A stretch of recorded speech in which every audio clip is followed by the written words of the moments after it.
Hello everybody, it's really gratifying to see such a lovely loud crowd today. I'm Caroline Campbell, I'm the Director of Collections and Research here at the National Gallery, and I've chosen as a part of our series of lunchtime talks to talk about Uccello's Battle of San Romano.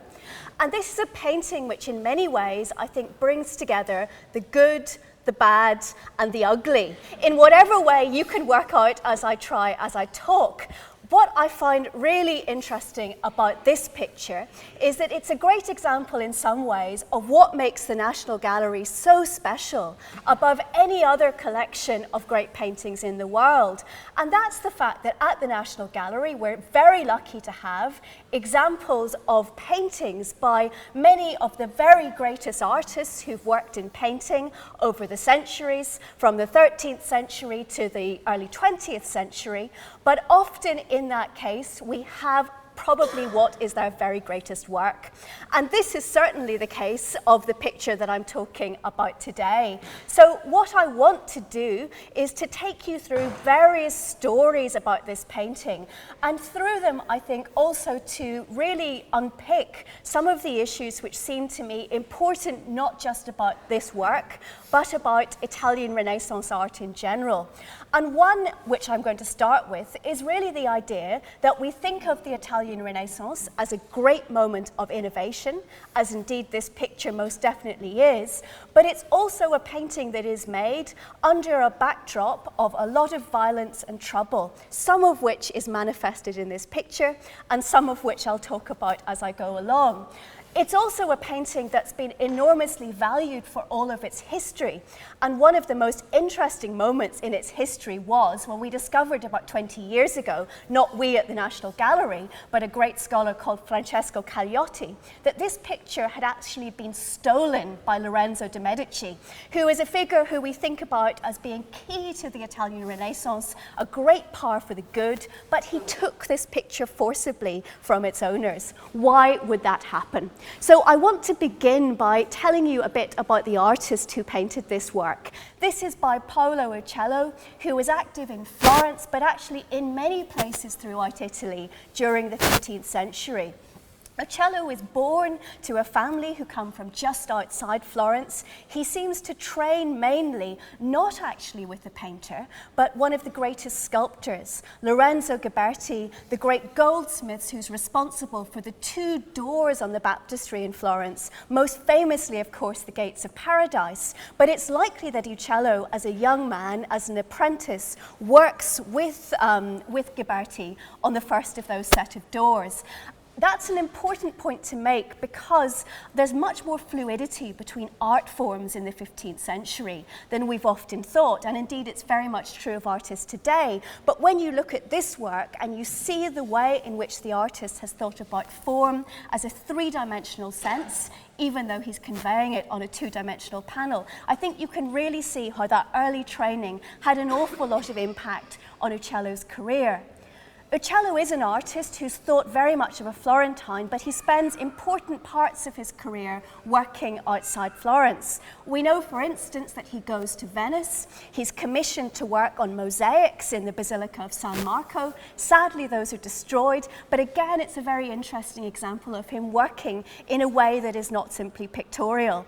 He's also active in Padua, he's active in Bologna, he's active in Urbino, so he's one of these very typical Renaissance artists in that he travels a great deal, he's open to ideas, but the most important idea, I think, really, is ultimately this sense of three-dimensionality and sculpturality. Not only does he train with Uccello, but one of his greatest friends is the sculptor Donatello. And it's fascinating to think, although we don't know, of the conversations that they would have had as they're both thinking in their different ways of trying to create things which look three-dimensional, which look natural, but also are very clear that they're made by these artists. They're not reproductions of things. They're things which have real integrity in their own right. So we know that this painting is made at quite an early point in Uccello's career. I would say his mid-career in the late 1430s. And Uccello goes on to work until the 1470s. He's an artist with a long career. He interestingly has 2 children, one of which is his daughter, a Carmelite nun, who are also painters. And he's most known, I think, for paintings such as the Battle of San Romano and the wonderful Hunt in the Forest, which some of you will know in the Ashmolean, for the reason that he manages to make things happen in a perspectival sense. We often read in histories of the Renaissance that it's the moment when perspectival views are really introduced into painting. That's not totally true. Artists could have done them before. They somehow just chose not to. But Uccello was one of the people who most obviously is using perspective in his paintings. And you can see this very, very clearly in this work, in the way in which he's constructed his narrative. Look particularly in the foreground at the lances that are lying apparently haphazardly along the bottom of this battle scene, and you can see that they all go to trying to give you a sense of the vanishing point and of the perspective. This is a very carefully constructed painting, but Uccello wears his learning very, very lightly so that he also convinces you it's a realistic scene. We do know, incidentally, that Uccello was somebody who did have a lot of learning, like Piero della Francesca, like Leonardo. He was an artist who transcended simply the art form that he worked in. He was very interested in mathematics, and there's a wonderful story, which sadly I think is untrue, but I wish it was, of him saying to his wife, "What a wonderful thing is this perspective in bed at the end of the day." One could only imagine her possible reaction, but the sense that there's this sense of joy in the invention that he's undertaking that very much comes through in the creativity of his work. He did unfortunately not have such a brilliant end to his life, and one of the most melancholy documents I know about a 15th century painter is the tax return that Uccello puts into the Florentine state as an old man. In essence, he says, in very, very brief Italian, "I'm old, I can't work, I'm sick, I have a wife." That's it. And you can sort of conjure a sense of bleakness, really, around those bare words. But back to the painting. I've told you a little bit about the artist. I want now to tell you a little bit about different aspects of this great work. Firstly, what are we seeing represented here? Well, very obviously, if you look at this is a battle scene. If you look at the part of the painting near me, you can see that there are cavalry who are charging in behind a man who is holding a great banner and is wearing a most extraordinary hat. I've never seen anyone wear a hat quite like that, certainly not on a battlefield, and I think we can be absolutely confident that the condottiere, or the military leader we see represented here, was not wearing this when he charged into action. What Uccello is doing is taking an actual event that happened and making it into something which is a history painting, so bringing the best parts of that story and creating it as a visual whole. It's an incredible theatrical work. It's also a very chivalric work, and that's important because chivalry, or an interest in knights and armour and tournaments, was one of the things that absolutely obsessed 15th century Florentines, as much as the classical world that we often hear about, really wanting to be like the knights of Burgundy, or indeed of the medieval romances they read about, was very, very important to the commissioners and patrons of paintings such as this. So the scene that Paolo Uccello is representing here was a fairly brutal, very, very unpleasant skirmish that happened in a part of a long and very protracted war between the Florentines and some of their enemies, the Genoese, the people of Lucca, and the people of Milan in the early 1430s. This was particularly, this battle, the Battle of San Romano, was part of a desire to take control of Pisa. Now, Pisa, which of course today is most famous for its Scuola Normale and its Leaning Tower, was in the 15th century the main port that Tuscany had out onto the world. And who controlled Pisa would control access to all sorts of important markets. So the Florentines desperately wanted it, but so did everybody else. This picture, this episode, became an episode that was proper for depiction in a painting because the Florentines won. I don't know if any of you have been to San Romano, the train actually stops at it between Pisa and Florence on that long, very sort of protracted journey across the Tuscan plain. And it's a perfectly nice place, but it's not an exceptional place at all. And it's rather strange next time you go through it to see its semi-industrial buildings and to imagine what Uccello shows us here. So what he shows us is an idealization of a battle. And the most important thing I would say about that, and you've probably already noticed, is that there is no blood. This is a bloodless conflict. You feel that the knights who are fighting very, very dramatically, but their lances over here, are actually as if they're in a game. There's something very, very unreal about it. And that's enhanced, of course, by the fact that not all of them are wearing armor. And those that are seem to be wearing a mixture of the sorts of armor that you might have worn into battle, but combined with parade armor. So there's always an element of fantasy in what he's representing here. The most fantastical element, of course, is the hat that I mentioned, and that's being worn by the military leader of the Florentine forces, a figure called Niccolo da Tolentino, who was actually killed, who died very unfortunately or very ignominiously 3 years after this painting in prison in Milan. But the year after this, the episode that's represented in this painting, the battle that took place in 1432, in 1433 he's recognized basically as a hero by the Florentine state. And those of you who visit Florence will probably know the great monument that's been put up to him, the painted monument in the cathedral by Castagno of him on horseback, looking every bit like a sort of Roman soldier, a great Roman dignitary. We see another great version of the idealized commander here too, going into battle as he never would have done, with his hat and also with his bastone, or his marshal's symbol of authority.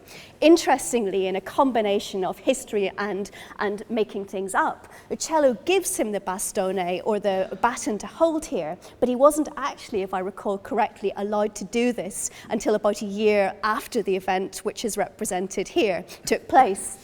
So what painters always do is they play with what you see. Another remarkable way in which Uccello makes this scene in fantasy is the fact that this is a battle scene that is surrounded by fruit and by flowers. I've fortunately never had to go into battle, but I'm sure that most people who have not really seen oranges, pomegranates and roses arranged around the participants in the battle, as if it's some sort of lovely backdrop to it. And something I did want to emphasize is that the decorative elements of Uccello's painting are really important and considerable. You will see that there is quite a lot of gold in this picture, for instance, in the stuff that the horses are wearing. And also, if you look closely at the end of the talk, you'll see that the gold has been very carefully worked. It's been treated in the same way that painters of Uccello's time would treat halos in religious paintings. So it's been punched with a particular tool and then it's been burnished. And the idea of this is that the painting looks three-dimensional.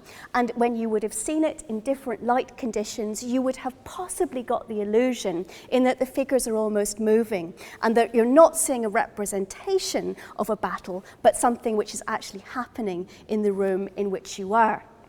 There are some ways in which this is much less evident today than it was in the 15th century. The first, of course, is that you're seeing it on the walls of the gallery, and the second is that some of the materials that are used have really faded and changed, and that's what happens in paintings of this date. What I particularly want to point out to you is the silver. Now, silver is this material which would have dominated how this picture would have looked visually in the 15th century.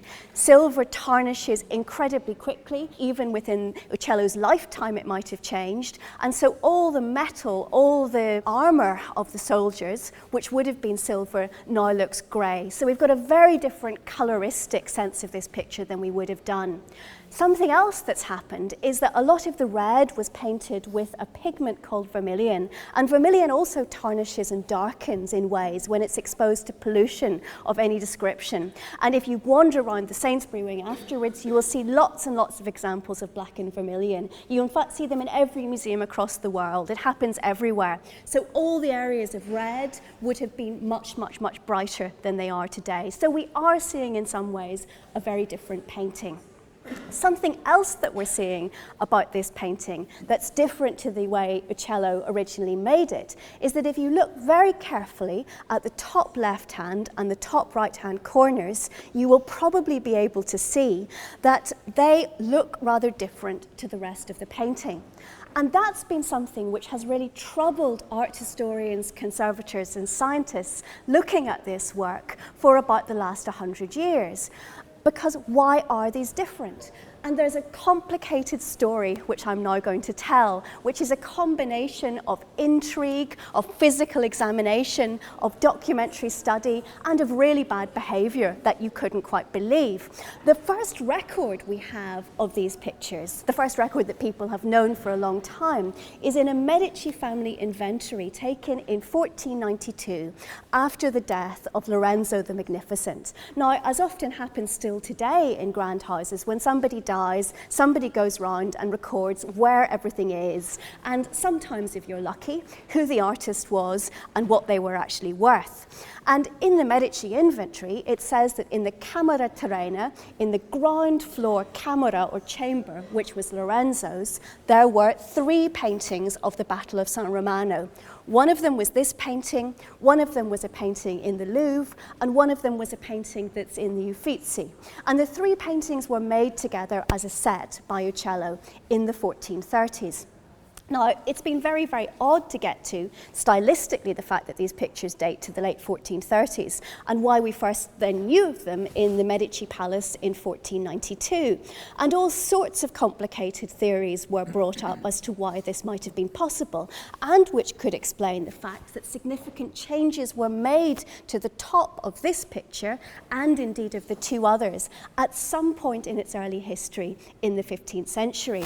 So, as I said, if you look carefully at the top, you'll see that there are additions to the panel, and if you look very carefully in raking light, which is if you stand and look at it from the side, you might be able to see that originally this painting had an arched top, and it was cut very dramatically. We've estimated that all 3 of the pictures probably lost about 64 centimetres in height at some point in the 15th century, so they were intended to be in a much bigger space than the space in which they're recorded in Lorenzo de' Medici's camera.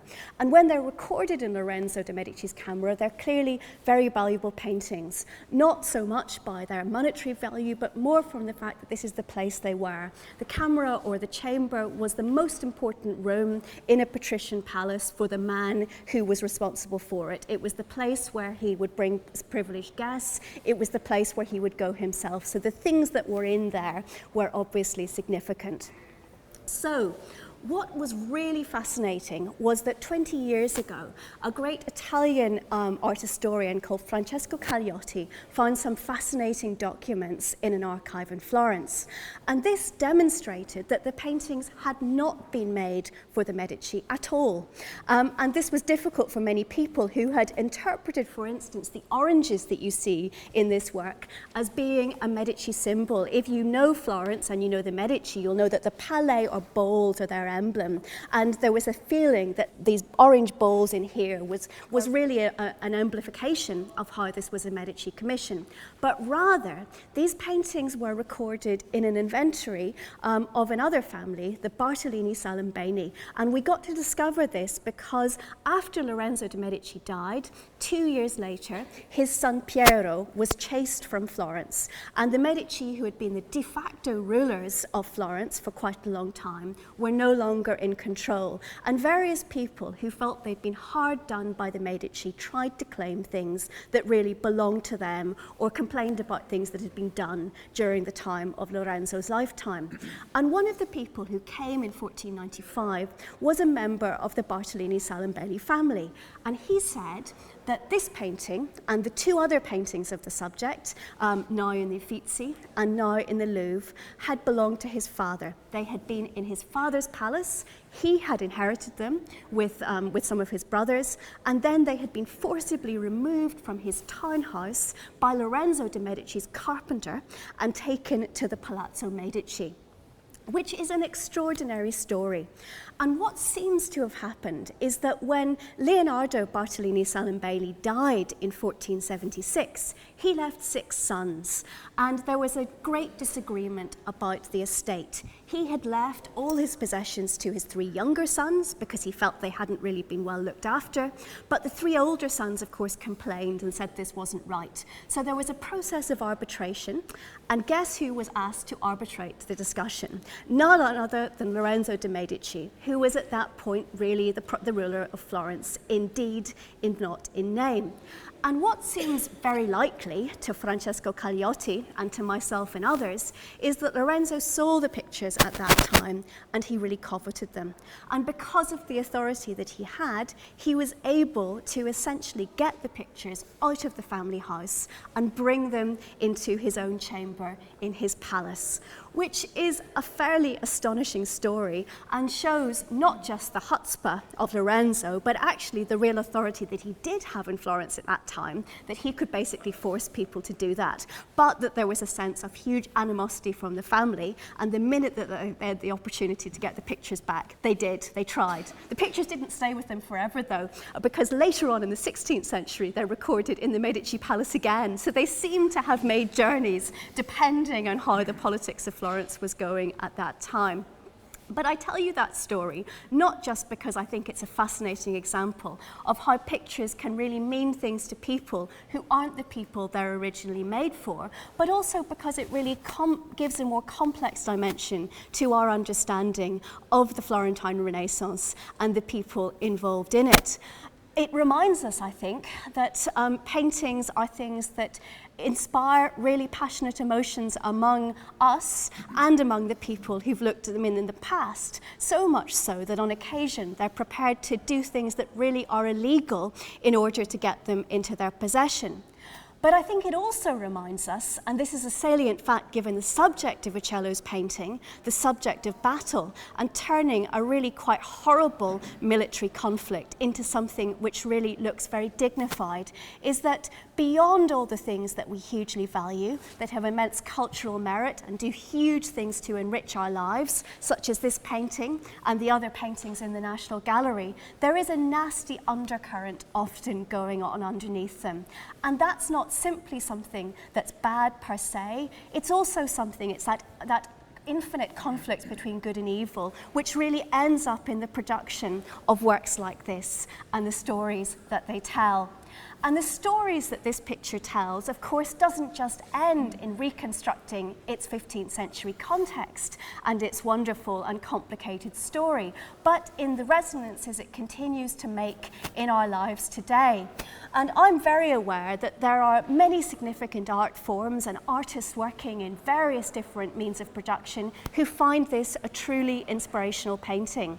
And I don't know if any of you had the great joy to go to the proms a few years ago and see that wonderful pair of French pianists, the Lebec sisters, perform a piece of music composed in America in the 1950s, which is based on this and the other pictures in this series. And I really recommend you try and find a copy of there or another recording, because you get a great sense from music of the battle taking place, of the ceremonial nature of it, of the clash, and ultimately the good resolution that we don't see in Uccello's painting. But there's another resonance which is even more immediate. And actually, in London at this time, if you cross town and go to a private gallery, you can see the responses to this painting by an Afro-American artist called Richard Reed, who came to London in 1979 and was absolutely blown away by this painting. He is a figure who is really being discovered again by art historians, by curators, by collectors. His work was more or less lost. It was all in one place. And so if you're interested interested in thinking that the resonances of a work of art can have long beyond the time that it was created, I really recommend that you go and see these paintings. But I think that's really all I have to say to you today. I just want to remind you to really think about Uccello's great painting, not just as a representation of battle, but about the battle that acquiring and keeping on to a painting like this can really have for collectors. And aren't we lucky that the battle is over and that the picture is here on the National Gallery, never to go anywhere else for the rest of its history. Thank you.